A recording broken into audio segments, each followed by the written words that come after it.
High বন্ধুরা, আজকে আমি শেখাবো কী করে ফ্রাইড রাইস করতে হয়। এটা পোলাওয়ের মতো করে করতে পারো। হলুদ রঙের কিছু মানে হলুদ কিছু না দিলে বা জাফরান কিছু না দিলে এটাকে ফ্রাইড রাইসই বলে। তো ঘরে কী করে করতে হয় সেটাই আমি শেখাবো। দেখো, আমি গোবিন্দভোগ চালটাকে এইভাবে সেদ্ধ করে রেখেছিলাম আধ কাঁচা অবস্থায়। একটা এলাচ বেটে দারচিনি আর লবঙ্গ দিয়ে জলটা যখন ফুটে এসছে এইভাবে সেদ্ধ করে রেখেছিলাম। তার সঙ্গে দিয়েছি, দেখো, সাদা তেলের মধ্যে একটু ঘি দিয়ে দিয়েছি। ঘি দেওয়ার পর এর মধ্যে আমি দিয়ে দিচ্ছি, এর সঙ্গে লাগছে যে জিনিসগুলো একটু দেখিয়ে দিই তোমাদের ইনগ্রেডিয়েন্টসগুলো। সেটা হলো তেজপাতা আর দারচিনি, এলাচ আর হচ্ছে শুকনো লঙ্কা। এই যে ফোড়নের জন্য শুকনো লঙ্কা একটা দিয়ে দিলাম। এই শুকনো লঙ্কাটা দেওয়ার পরে এর মধ্যে আমি দিয়ে দেবো হচ্ছে শুকনো লঙ্কা দিয়েছি দুটো তেজপাতা, এলাচ আর দারচিনি সবটা দিয়ে দিলাম। দেওয়ার পর এবারে এটা যখন একটু ভাজা ভাজা হয়ে যাবে তখন আমি এই গ্যাসের নবটাকে একটু কমিয়ে নিয়েছি। যেহেতু রান্নাটা আমি সাদা তেলেই করছি, তো সাদা তেলে যেহেতু করছি তার মধ্যে একটু ঘি দিয়ে দিয়েছি, কারণ অতিরিক্ত ঘি অনেক সময় দেওয়া যায় না, তো তার জন্য দিয়ে দিচ্ছি। আর এর মধ্যে আমি দিয়ে দিচ্ছি গাজর আর বিট। গাজর আর বিটগুলো আমি দিয়ে দিলাম। এর সঙ্গে তোমরা ব্রোকলি বা অন্য কোনো বা কড়াইশুঁটি দিয়েও দিতে পারো, কিন্তু আমি দিইনি। আমি দিয়ে দিচ্ছি কিশমিশ আর কাজু। একটু কিশমিশ আর কাজুও দিয়ে দিলাম। দিয়ে এবার আমি এটাকে ভালো করে নেড়ে নেবো। একটু ভালো করে নেড়ে নিচ্ছি, খুব ভালো করে এটাকে নেড়ে নিচ্ছি। বাড়িতে পোলাও বা ফ্রাইড রাইস রান্না করাটা কিন্তু খুবই সহজ। সত্যি শুধু জিনিসটা একটু ভালো করে করতে হবে যাতে লেগে না যায়। আর অবশ্যই ভাতটা যখন করবে, এটা যে কোনো চালে করা যায় না, বাসমতি চাল কিংবা গোবিন্দভোগ চাল এই ধরনের কোনো চাল নিয়ে নিতে হবে। এছাড়া তোমরা চাইলে সাধারণ চালেও করতে পারো, কিন্তু তাতে কোনো অসুবিধা নেই। একটু নিয়মটা রাখতে হবে, কারণ গোবিন্দভোগ চাল বা বাসমতি চালের যে একটা ফ্লেভার আছে নিজস্ব, সেটা কিন্তু সাধারণ চালে পাবে না, কিন্তু সাধারণ চালে করা যায়, তাতে কোনো অসুবিধা নেই। এবার দেখো, এটা করে নিলাম আমি এইভাবে। এবার এটাকে ভালোভাবে একটু ভাজা ভাজা করে নেব। যতক্ষণ এটা ভাজা ভাজা হচ্ছে এটা টেনে যাবে। আর এর মধ্যে যেহেতু আমি একটু ঘি দিয়ে দিয়েছি, এরপর থেকেও লাস্টে একটু ঘি ছড়িয়ে দেবো।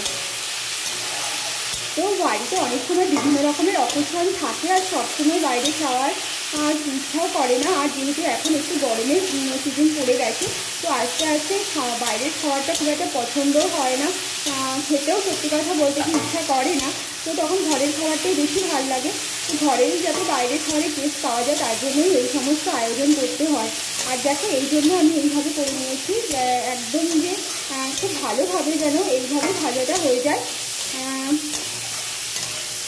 আর এই বিশেষ বিশেষ দিনগুলোতে, স্পেশাল দিনগুলোতে একটু বাড়িতে এই ধরনের রান্না করতে কার না মন চায় বলো। তো তার জন্য আমি এটা করে নিয়েছি। এবার এটা যতক্ষণ হচ্ছে ততক্ষণ আমি এটাকে আরেকটু ভালো ভাজা করে নিচ্ছি। খুব যে একেবারে মানে বড় একদম ভালোভাবে ভাজি করে ওরকম নয়, একটু আটকাচা টাইপের রাখতে হবে। একটু নুনও দিয়ে দিলাম এর মধ্যে।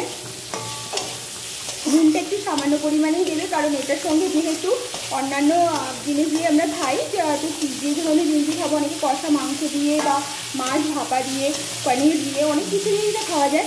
তো সুতরাং কী দিয়ে খাচ্ছে তার উপরে নির্ভর করছে, সুতরাং নুনটা কিন্তু একটু বুঝে শুনেই দিতে হবে।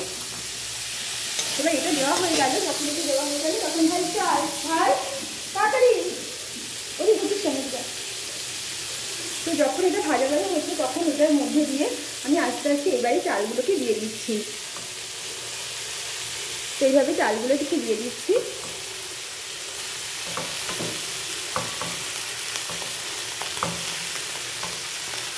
ভাজা ভাজা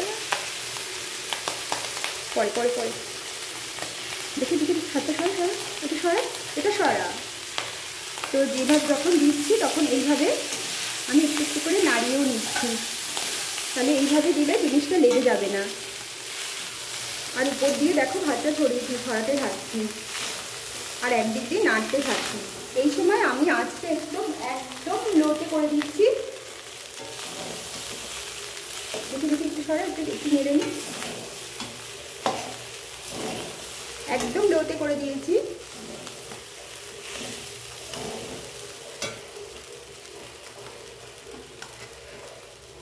দেখি দেখি একটু সরা, সরিষা একটু নেড়ে নি, দাঁড়া।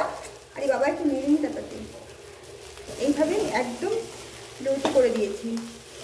এই সময় আঁচটাকে লো টু মিডিয়াম আঁচে রাখার চেষ্টা করবে। এটা হাতটা সরা, নাড়তেই দিচ্ছে না, উপর দিয়ে পরেও দেওয়া যাবে ওটা। তো এইভাবে আমি হাতটা সরিয়ে দিই ওখান থেকে। কাজের সময় হাত বাড়াবি না, একটা তো লাগে, বাধা পড়ে এগুলো।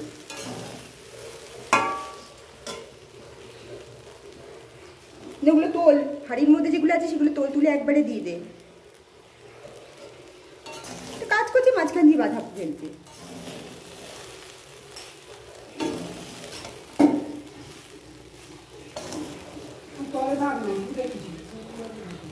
তো এইভাবে দেখো ফ্রাইড রাইসটা করে নিলাম। বাড়িতে যারা করতে চাও তাহলে অবশ্যই এইভাবে করো, খুব একটা সময়ও লাগবে না। আর চালটা অবশ্যই বাসমতি চাল কিংবা গোবিন্দভোগ চাল নেবে, তাতে এর গন্ধটা ভালো বেরোবে।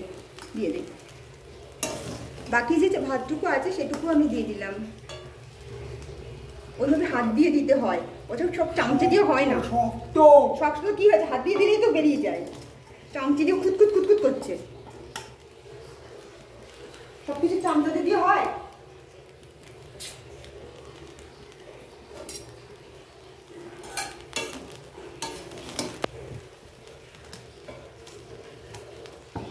দেখো ভাতটা আমি পুরো দিয়ে দিয়েছি।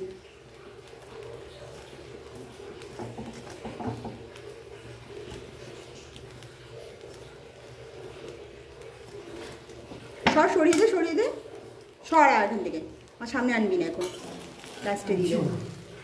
এইবার দেখো কিভাবে করে নিলাম। তো খুব অল্প সময় এত সুন্দর ফ্রাইড রাইস তৈরি হয়ে গেল। আর এরকম ফ্রাইড রাইস খেতে কার না ভালো লাগে বলো? চাইলে এর মধ্যে একটুখানি মিষ্টি দিয়ে দিতে পারে, নাও দিলে কোনো অসুবিধা নেই। মিষ্টি দিয়ে দিলে বা হলুদ দিয়ে দিলে এর মধ্যে এটা পোলাও পোলাও হয়ে যাবে। তো এবার আমি এটাকে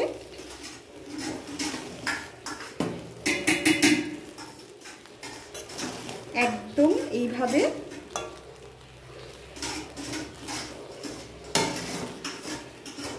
ঢাকা দিয়ে দেব। তার আগে এইভাবে ভালো করে নেড়ে নিতে হবে, যাতে এই যে ভাতটা ঝুড়ো ঝুড়ো থাকে, মানে গুলচি গুলচি পাকিয়ে না যায়, সেটা দেখতে ভালো লাগবে না। তো এই যে জিনিসগুলো, এটা একেবারে ঝুড়ো ঝুড়ো হয় এবং খেতে ভালো লাগে। এই ঘি দে, ঘি দে, এদিকে দে, ওটা পরে করবি। তো এইভাবে এর উপর দিয়ে ঘি ছড়িয়ে দিতে হবে।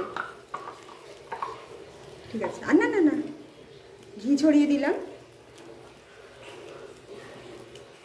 পুরো ভাতটার মধ্যে, ঘি ছড়িয়ে দিয়েছি উপর দিয়ে। আর দিয়ে দেবো, দেখো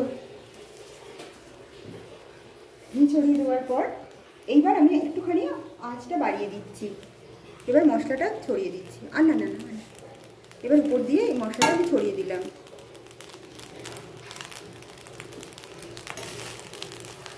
দিয়ে এইবার আমি গ্যাসের নবটা বন্ধ করে দিচ্ছি। গ্যাসের নব আমি বন্ধ করে দিয়েছি। এবার এটাকে ঢাকা দিয়ে দেবো। এইভাবে একটা ঢাকনা দিয়ে এটাকে ঢাকা দিয়ে দেবো, যাতে এই ভাতটা একদম ঝুড়ো ঝুড়ো থাকে। আর খাওয়ার সময় যখন পরিবেশন করবে তখন যেন খুব ভালো হয়। তো আশা করি আমার এই রেসিপিটা ভালো লেগেছে। কেমন লাগলো অবশ্যই আমাকে কমেন্ট বক্সে জানিও। আর এরকম চটজলদি ফ্রাইড রাইস বা পোলাও করতে কার কার ভালো লাগে, কে কে বাড়িতে করেছো, অবশ্যই আমাকে মতামত দিও। আর অবশ্যই আমার চ্যানেলটা দেখতে থাকতে হবে, কারণ আমার পরবর্তী ভিডিওগুলোর নোটিফিকেশান তোমাদের কাছে চলে যাবে। চ্যানেলটা বেল বাটন টিপে সাবস্ক্রাইব করে নিও। আর সবাই ভালো থাকো, আনন্দে থাকো, সুস্থ থাকো। সবচেয়ে বড় কথাই গরমে সুস্থ থাকতে হবে। আর এইভাবে দেখতে থাকো আমার চ্যানেল, আমার সাথে থাকো।